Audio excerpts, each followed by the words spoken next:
Welcome to Basic Brewing Radio for Thursday, March 19th, 2009. I'm James Spencer.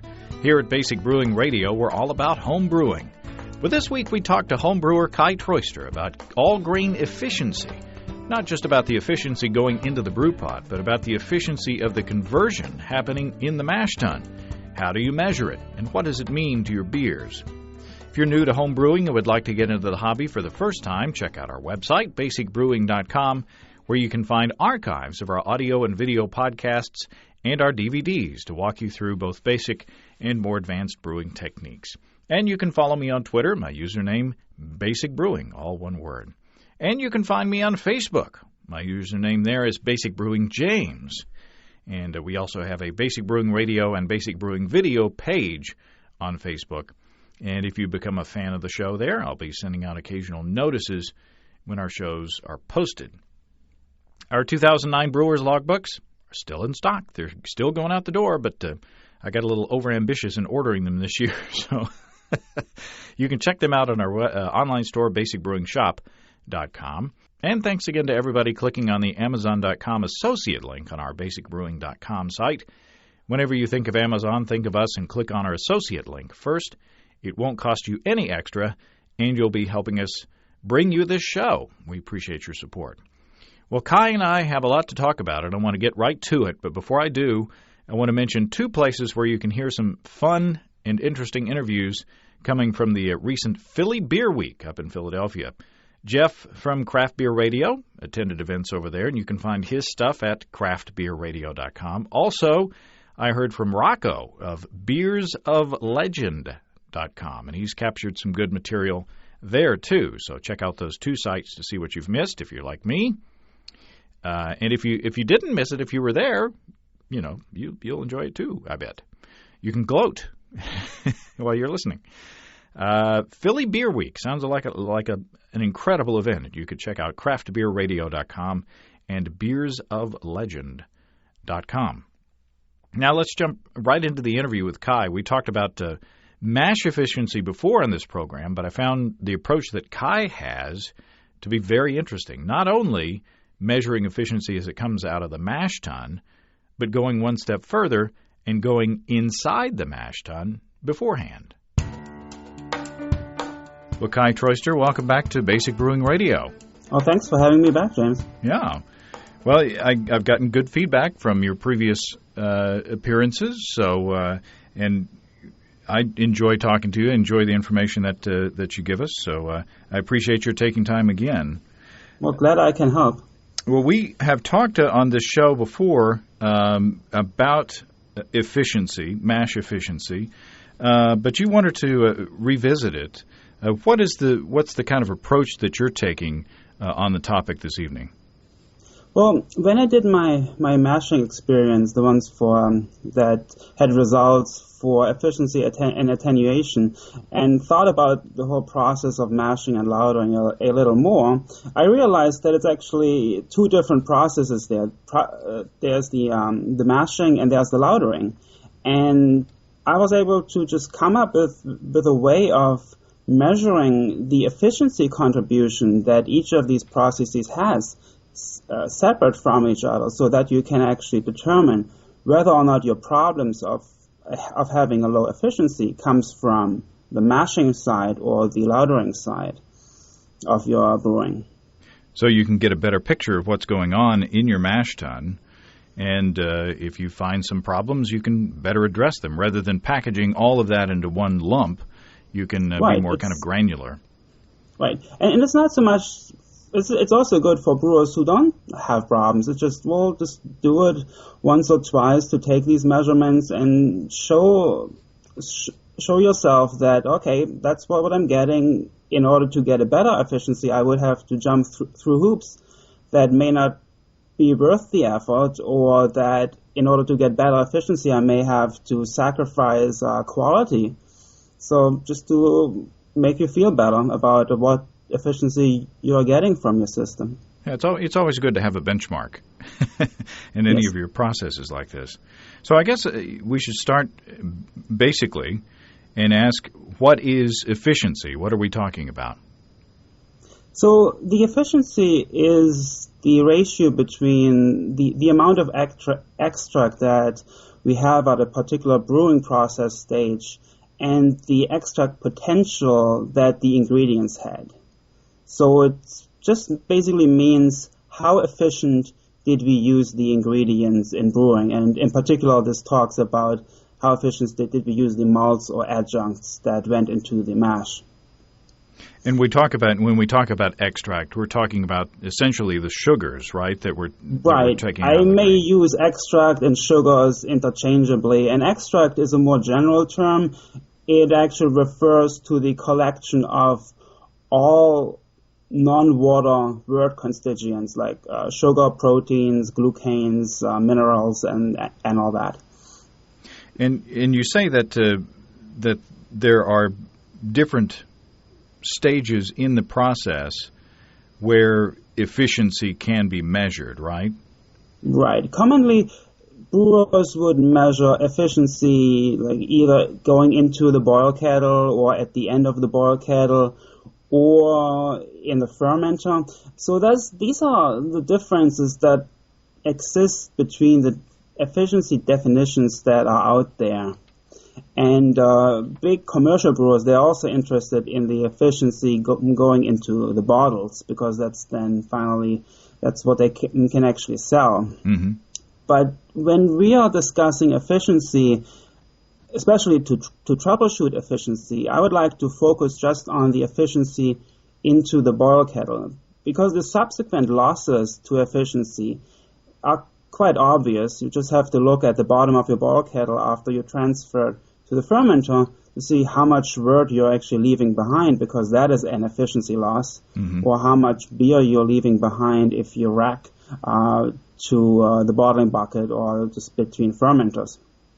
Yeah, it's a lot easier just to see that right. that loss. And the problem is with the efficiency from mashing and lautering. That is not as obvious to see what is going on or what is actually left behind, and that's where the mystery of efficiency comes in. So, how do we calculate our efficiency? How do we measure it to begin with? Well, I have come across two main approaches to calculate efficiency. And there's the weight-based approach and a gravity points-based approach. So the weight-based approach, that is best done with metric measurements, and it takes advantage of the Plato scale being a measure of the extract or the sugar percent of the wort. So what you're basically doing is you're calculating the weight of the wort by multiplying the volume with the specific gravity, and then multiplying it by Plato or Brix number and dividing this by 100. So you have the weight of the dissolved extract, and that weight you put into a relation of the extract that you had from the grain. So the grain multiplied with the malt analysis number that gives you the fine grind extract. And the gravity points based approach is the approach that most American homebrewers are familiar with. So here the weight extract is expressed as point gallons. So the gravity points multiplied with the gallons, and that is put into relation to the extract potential that the grain had, also expressed in point gallons, where you just multiply the grain amount with the points per pound and gallon number, which is different for the malts, and express as well how many gravity points can you get from these malts under ideal mashing and lautering conditions. So can you give us an example with a hypothetical mash of how you would use each of these approaches? Well, let's try out the weight-based approach first. And let's assume you have 4.5 kilograms of grain in your mash, and this grain has an average extract of 80% and a moisture of about 4%. It's important to kind of think about the moisture content as well, because the extract content of the grain is actually given to the dry weight of the grain, but the grain itself is not completely dry. Most grain has about 4% moisture.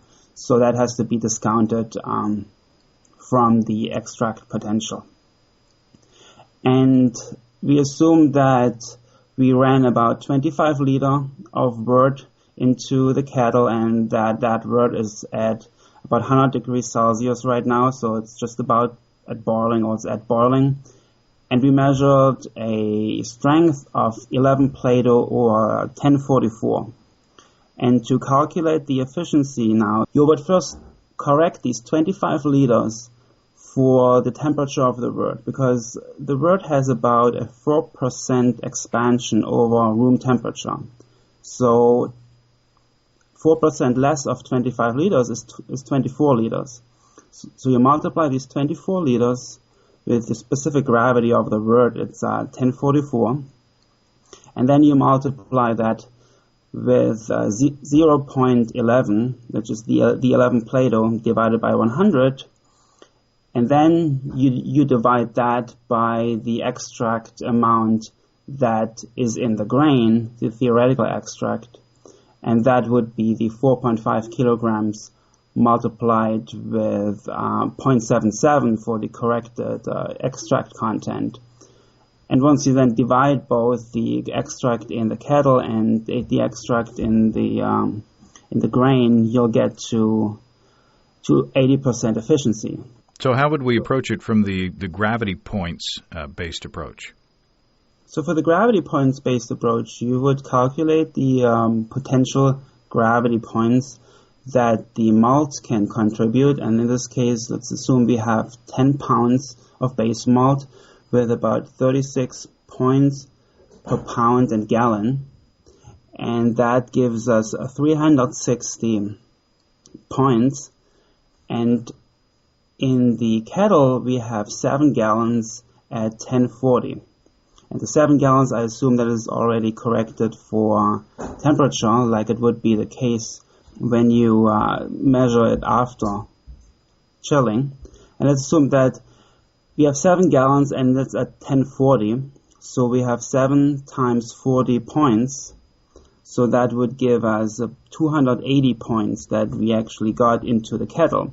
And if we didn't divide that by the original 360 points, we get to 78%. I like the second approach better. Well, the second approach works better with the U.S. measurements, but there are inherent advantages to the weight-based approach, which we will see later when it comes to actually finding a formula to determine, for instance, the first wort gravity. So how precise do you have to be? Well, you have to be reasonably precise. I suggest that you should have about a 1% or better error on the grain weight, and that amounts to about 40 grams to 4 kilograms, or 0.1 pound to 10 pounds. So, and most scales can easily do that. Then for the specific gravity measurements, 2% or better is good. So that would mean a quarter Plato for a 12 Plato wort, or 1 point for a 1050 wort. And then lastly, for the volume measurement, 2% is good again. It's half a liter on 25 liters, or 1 pint on 6 gallons. And it's important to correct the volume measurement for temperature. So if you're at boiling, it's about 4% larger, and if you are at near mash out or mash temperature, it's about 3% larger. Okay, you don't think about that, or I don't think about that, but well, a lot of people forget about it, and if you forget about it, then you actually get about 4% more efficiency than you actually had, or 3% more efficiency, depending on what temperature the wort was at. Ah. And that's somewhat significant. Yeah, that's pretty good, though. Maybe I won't correct for that. Well, if you never correct for that and always keep keep your measurements the same, then you don't really have a problem either. It's just difficult then to compare that number to another brewer's number. Right. Now, what is a Congress mash? You talk about in your notes. You talk about a Congress mash. Yes. Well, the Congress mash is a standard mash that is done as part of the malt analysis, and that mash is used to determine the theoretical or the maximum extract that one can get from that malt. And it's I want to talk about it. I want to tell how it is done, because it does give some insight in how do they get to these numbers, and is this really 100% of the extract available from the grain? And what they do two of these Congress mashes. They do one with a fine grind and one with a coarse grind malt. And the fine grind malt is milled with a disc mill set at a mill gap of 0.2 millimeters. That's about 8 mil. And the coarse grind is done with 0.7 millimeters. And for the fine grind, they'll have about 90% flour in that grist. Mm. And they'll take 50 grams of that, and they'll mix that with 200 milliliters of water, and that gives about 2 quarts per pound of a mash thickness. And the water that is added is actually distilled water. So there are no ions that are coming from the water. And ions are not really necessary for mashing. They do help a little, but in order to get conversion, they are not necessary. And that mash is started at 45 degrees Celsius. Which is about 115, according to my little chart here, I think. Okay, 115, yes. And it's held there for 30 minutes. And then during the next 25 minutes, it is heated to 70 degrees Celsius, where they add another 100 milliliter water to that mash. So now the mash thickness is at 3 quarts per pound. And there it is held for 60 minutes. So that's at 70 degrees Celsius, which is 160 Fahrenheit. Mm-hmm. And then they take all that and pour it into a paper filter and filter out the spent grain pot. And with a precision gravity measurement, they'll get the extract that was retrieved from that grain. And that is then calculated to the dry weight of the grain and becomes the fine grind or the coarse grind extract of that grain. So that is what they do to measure what they call 100% efficiency in the yes. or what you would get at 100% efficiency. Right. And they get to this 100% by milling very finely and by resting at a fairly high temperature and having a fairly thin mash. And not necessarily the most practical method for even home brewing. No, not really. Now, what I want to talk about is these two steps that I mentioned earlier that can be measured separate from each other. So there is the mash and there is the lautering.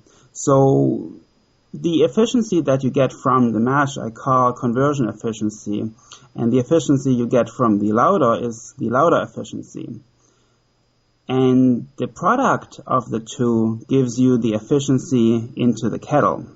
And what is important here to note is that this conversion efficiency basically sets the upper limit for the efficiency that you will get in the kettle, because lautering you can only lose extract, and you cannot add more extract, more dissolved extract to the wort. Even though technically it may happen that you just that conversion is still going on during the lauter process. But for the efficiency discussion here, let's assume that conversion is complete at mashing and that lautering only separates the sweet wort from the spent grain.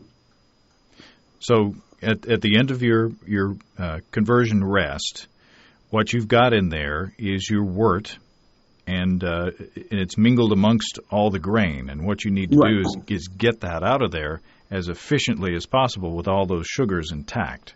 Well, I don't want to say you want to get as much as possible out of that mash, because as we'll talk about it later, that means that you have to sparge excessively, which can have quality drawbacks to it. But what happened now is that during the mash, the starches that are in the grain are converted, but not all of these starches are necessarily converted, and the amount of starch that was converted can actually be determined. And what we're using for that is the Plato scale, and its definition as being the percent, the extract percent of the wort. So we know how much extract was available in the grain for 100%, and we know how much water we added to that grain. So if we now divide the amount of extract by the combined weight of the extract and the water, we get the maximum strength that the first wort can have in Plato. And if we now measure the actual strength or gravity of the first wort and put that into relation to that maximum strength, then we get how many percent actually were converted. So if we have as an example, if we have a mash with 4.5 kilograms or 10 pounds, and we add 13.5 liters of water or 40 quarts of water, then that first wort would have a maximum strength of 20.4 Plato. That is about 1080-ish. But if I now measure an actual wort gravity of 18.5 Plato or 1076 specific gravity, then that gives me a conversion efficiency of 88%. And what that means is I realized 88% of the extract in the grain during the mash, and that 12% of that extract is still in the spent grain as unconverted starch. So you can actually, before you even run off the wort, you can measure the efficiency of the conversion that's actually happened in your mash. But say if you see that you've got a conversion efficiency of 88%, is there anything that you can do at that point before you start running off to increase your conversion efficiency before you start running your wort? Yes, you can do a little bit. I mean, what you could do is, for instance, add a mash out or thin out the mash with a mash out, and raise the temperature and the mash and lower the mash thickness to make it easier for the starch to gelatinize and the enzymes to convert it. But what actually happens if you do that is that all that added efficiency that you may get is mostly unfermentable sugars. So yes, you improved your efficiency at that point, but you lower the attenuation of the wort.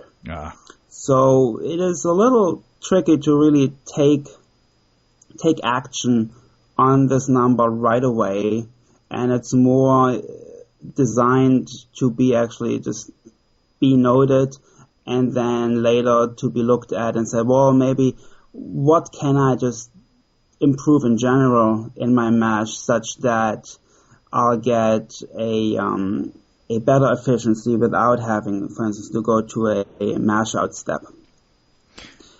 Now, if you do an iodine test at this point, will that show you anything?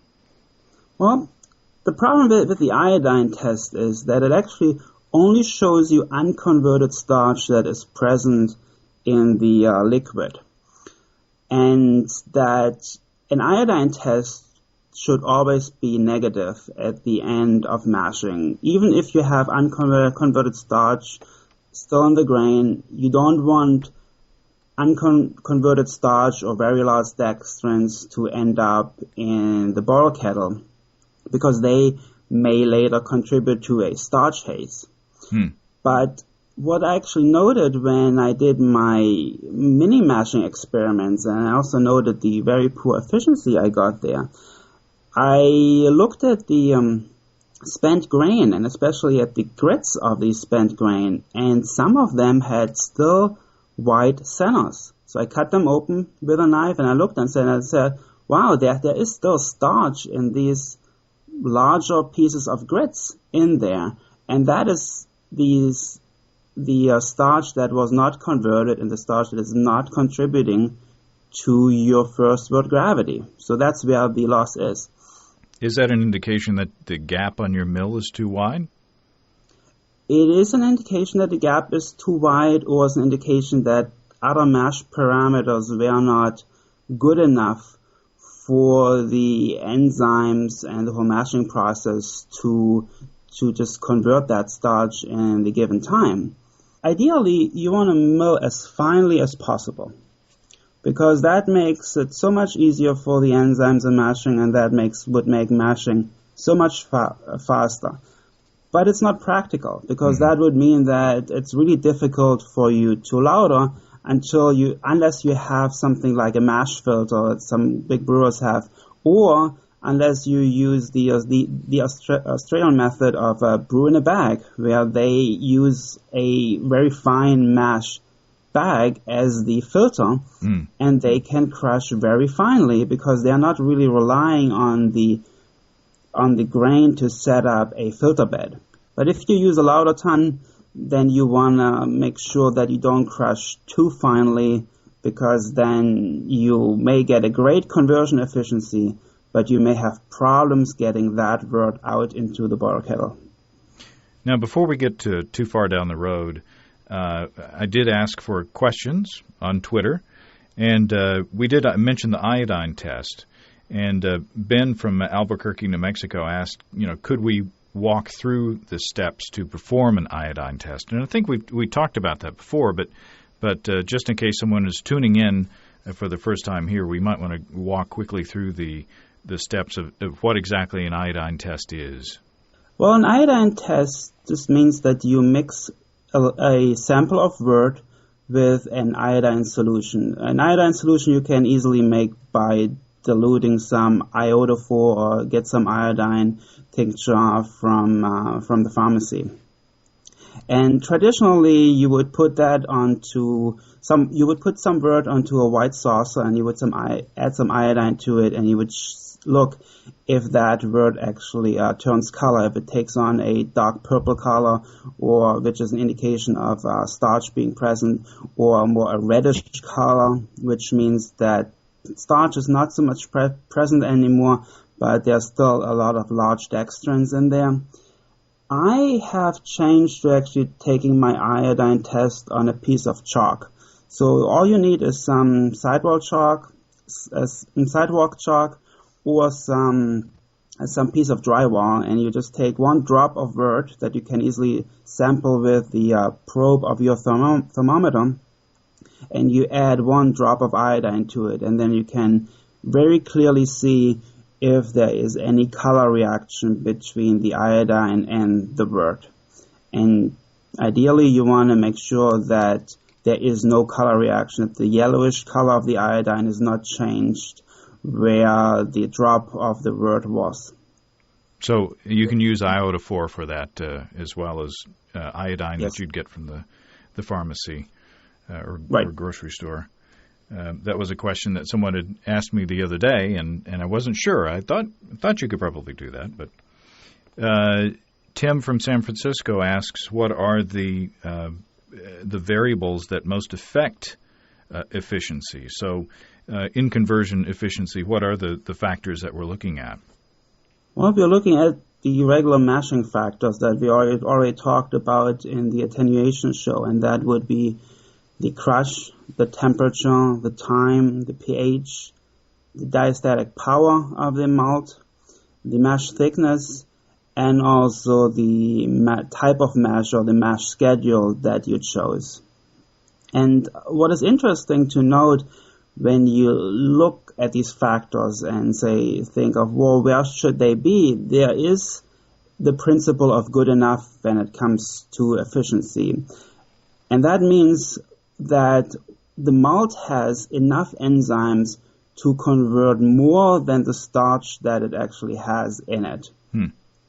And that means that there is not necessarily an optimum for these parameters, but there is an optimal range for a given parameter. So that you can, for instance, say for time, let's say that given the crush that you have and the temperature you mash at and all these other parameters, that your mash fully converts after 30 minutes. Mashing longer than this is not going to improve your efficiency, because there's not much more to get from the grain in terms of efficiency. But it still has an effect on attenuation, for example. So that's why it's not as simple as to say, okay, you can stop mashing as soon as you reached a certain level of conversion efficiency or until your iodine test is negative. And the other thing about the parameters is also that they are independent of each other. That means that, for instance, a longer time can compensate for a lower mash temp, because lower mash temps mean that the enzymes just work slower and that it takes longer for the conversion to be reached. Or a more intensive mashing can also compensate for a coarser crush. So in general, the crush is such that the finer you crush, the easier it is for the enzymes to reach the starch and to convert it. And that's why so many homebrewers see such a huge jump in efficiency when they switch from using the standard crush that they got from their homebrew store, and they then go to their own mill, which they can adjust to a much finer crush. And that's because they made it so much easier for the enzymes to convert these starches, given that they have a fairly, I would say, unintensive mashing. So because the single infusion mashing, for example, is the least intensive mashing there is, because the grain just sits in the water at a given temperature and there's no agitation necessarily, and there's like no boiling or something happening that can actually help in liberating the starches and make them accessible for the enzymes. Something that is, like when I talk about decoction, something that is not really necessary for malts in these days. John Chubik from Illinois asks, what is the impact of mash temp declining from, say, 154 degrees Fahrenheit to 148 degrees over the course of a 1-hour mash? So say you've got your mash tun is outside on a cold day and it's poorly insulated. You start at 154, but at the end of the hour you're at 148. What kind of impact is that going to have on your efficiency? Well, that impact is that as the temperature gets lower, the enzymes will start working slower, so it will take a little longer. But it's not that significant. I mean, we're talking just about a drop of 4 degrees Fahrenheit, if I heard that correctly. 6 degrees. 6 degrees Fahrenheit. So yeah, what he could try at the end of the mash is maybe add a mash out to get the temperature back, like maybe in the 160s, to just supercharge the alpha amylase at that point and push it towards converting more of the starches that were left in the mash. And also one thing that he may want to try if he loses that much heat in the mash is go to a thinner mash, just because the more water you have in there, the more thermal mass there is and the less temperature drop you will get. And as I've shown in in those attenuation experiments, thinner mashes actually do work better because they make it so much easier for the starch to be gelatinized and for the enzymes to work. Well, basically, the enzymes, if they're in a thin mash, they don't really get into each other's way, and there's not as much inhibition from all these sugars around them. And that increase is more than the decrease of enzymatic activity that actually results from the enzymes being less temperature stable at thin mashes. So actually, is there a way that you can measure the process of the conversion through the mash rest? Oh yeah, it's actually fairly easy, especially if you have a refractometer and you can just take gravity samples very often, and it doesn't take much. So, for instance, what you could do is just, let's say every 10 or 15 minutes you go, you stir up the mash, you take a sample, and you measure its gravity. And then you plot that along time, and what you will see that in the beginning it shoots up pretty quickly and then slowly nears a maximum. And then after a while, maybe after 30 or after 40 minutes, you'll see that it doesn't change anymore. And that's basically where your conversion efficiency will be. And when I did that last weekend, I actually saw that after about 40 minutes, there was no change anymore. And then when I added a mash out to the mash schedule, I saw that it took another jump upwards, because during that mash out, some more starches got converted. So you can actually have kind of a live picture of how your mash is performing. Exactly. And it shows, for instance, it can also show you that if longer mashing would make a difference in your conversion efficiency or not. Because for instance, there is no difference between the 50-minute and the 60-minute measurement, well, then I wouldn't really expect that there's going to be a difference between the 60 and the 70 and the 80 and the 90-minute measurement, unless you change some mash parameters like thickness or temperature. So how do we're talking about measuring the conversion efficiency, and we come up with a number, say we've got 88% conversion efficiency. That's our ceiling. So how do we measure the Lauter efficiency?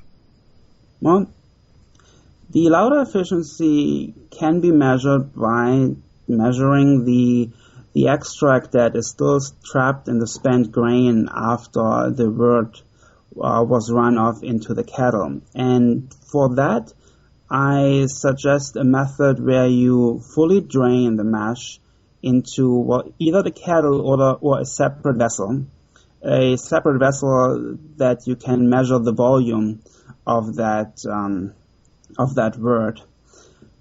And once the grain bed is dry, we can assume that about 0.19 gallon per pound of wort is trapped in there. And then we add just regular cold tap water, maybe about 1 quart per original grist weight, or about 2 liters per kilogram. And that will be stirred very well to dilute the remaining wort. And the stirring has to be good enough to break up any potential pockets of extract. It's, for instance, I thought about that more as a method for testing the Lauter efficiency in fly spotting, where you may have gotten channeling. Mm-hmm. So you want to really break up all the grain, and that's why you have to make sure that this resulting mash is thin enough that you can stir well. And once you did that, you just run off that liquid, but not into the brew kettle. That liquid is going to be discarded, and test its gravity. So that's best done midstream, so you don't get any false measurements from the start of running it off.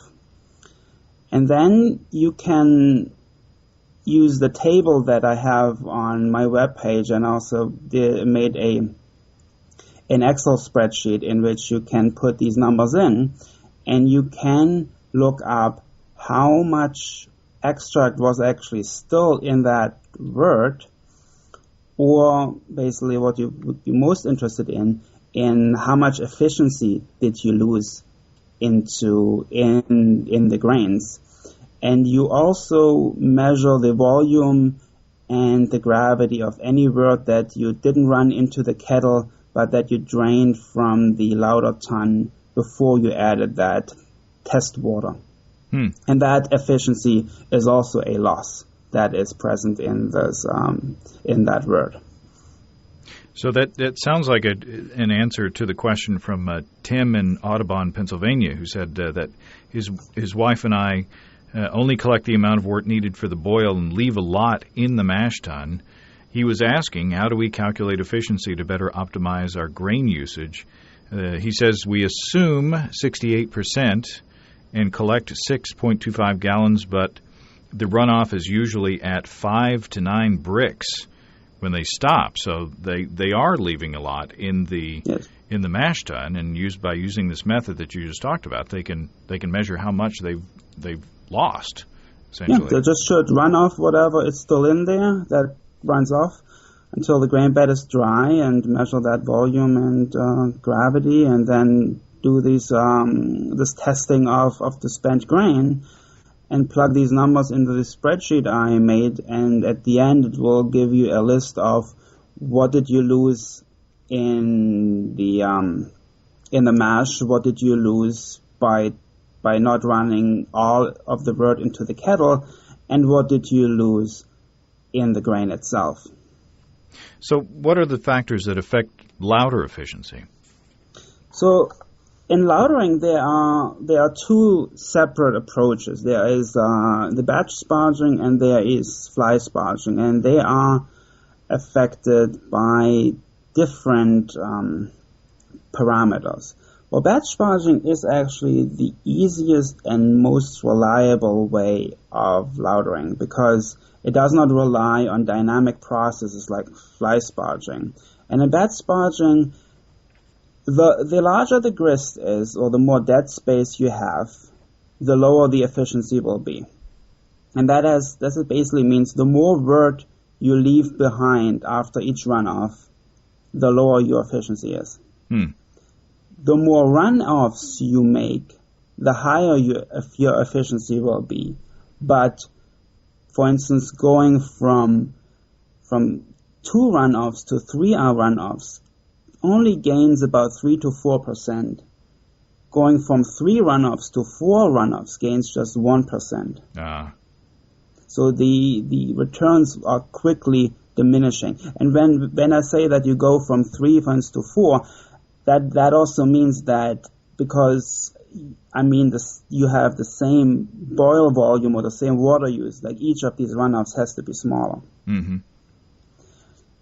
And also, the more sparge water you use, the higher your efficiency will be. That's actually true for batch sparging and fly sparging. But you should not overdo it with the amount of sparge water. I think that the amount of sparge water to be used is set by how much you want to boil off, and I don't like to boil off more than 10 to 15%. Mm-hmm. Yeah, there are factors that you have to take into account with the longer boil, and if you're making a lighter color beer, lighter flavor beer, you don't want to spend a lot of time in the boil. Right. What about fly sparging?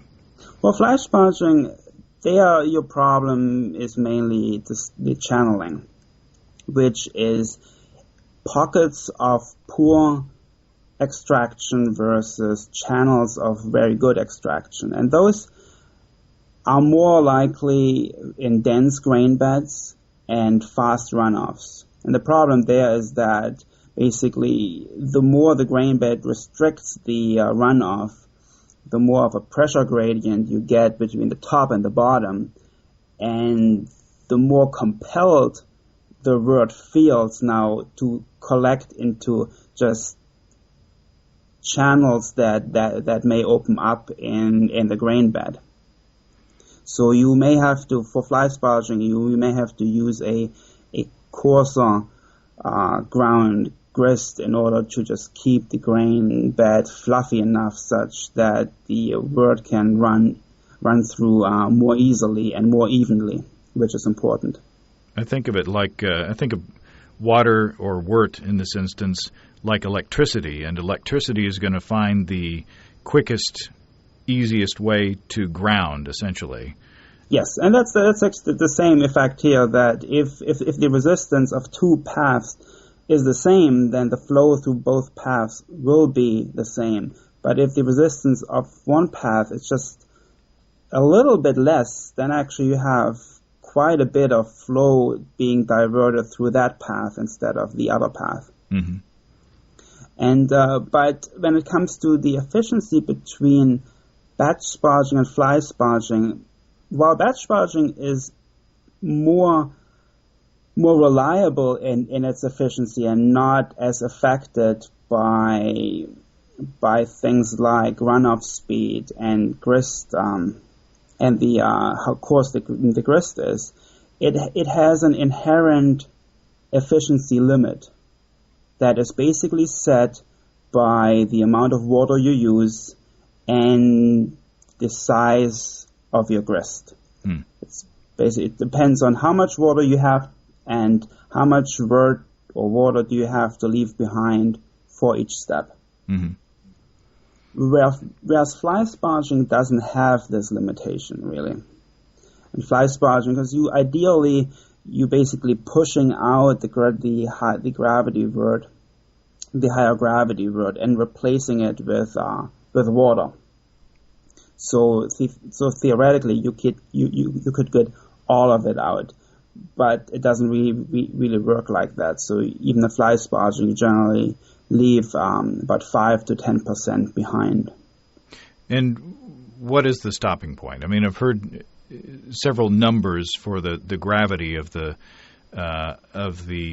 wort that's coming out of the bottom of the Lauter tun that you want to stop at. But what is the number that we need to stop at? Well, I can't really give you that number either. First of all, I don't fly sparge, so I'm not really concerned about that. 2 Plato or 1008 is a reasonable number. You may want to stop earlier, maybe at 1020 or so, because the more you sparge, the more undesirable extracts you are getting from the grain. And I'm talking about these tannins that you get from the grain. And if you overdo it in both fly sparging and batch sparging, then you may end up with a lower quality beer than you would have if you would have just sacrificed those 5% of efficiency that maybe gained you. Right. No need to get greedy. No. And grain is still relatively cheap, so. It's still relatively cheap. And what I'm saying a lot is that, well, look, if you do that efficiency analysis and you find that there is still efficiency to gain in the conversion step, you say, well, maybe you should try improving your mash parameters to actually get a better conversion, because efficiency that you gain there doesn't really hurt the quality of your beer. Whereas efficiency you gain in sparging may actually hurt the beer. So it's better to be more efficient in actually converting the starches to sugar and have a poorer efficiency in gathering those than the other way around. Right, and an interesting example that is, let's take the 75% efficiency number that is often said as that this is the efficiency you should shoot for, and that's a good efficiency, and you're not doing too much sparging and all that.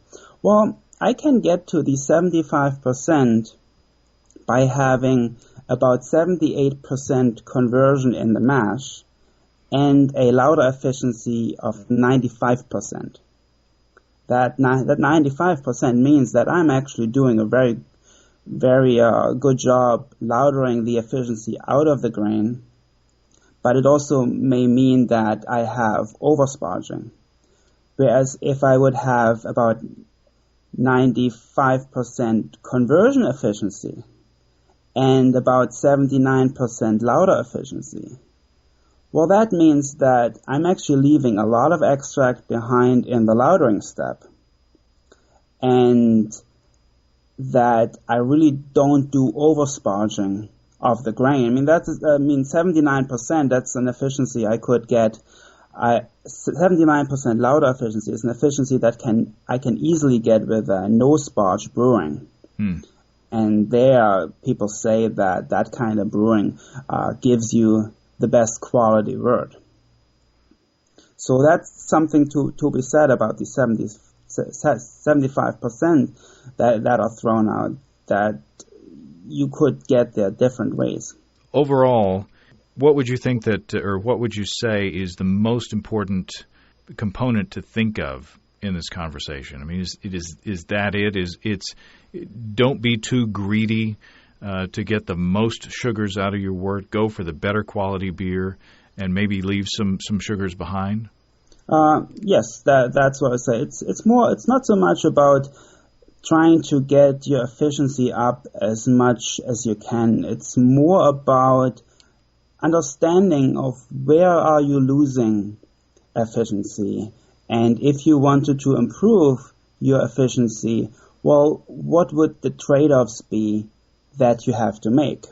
Let's say you, for instance, do this analysis and you come up that, okay, you're losing 10% of of efficiency and mashing, that your mash efficiency or your conversion efficiency is only 90%. Well, your option now would be, for instance, to mill much finer, but you have to keep in mind that may actually cause problems, that you may have to spend 30 minutes more at the lautering step, and you have to say, well, is that really worth the effort? Or that you look at your sparging and you see, oh, I'm losing about 10% in my sparging, and you say, well, that's about the price I have to pay to get good quality wort out of there, so I'm not going to push that higher. Well, very good. Well, as usual, this has been very informative, and you've given us a lot to think about. And I will put a link to your website again, so we can get to your data and your formulas that you were talking about earlier. But I appreciate your time again, Kai. Well, thanks for having me again.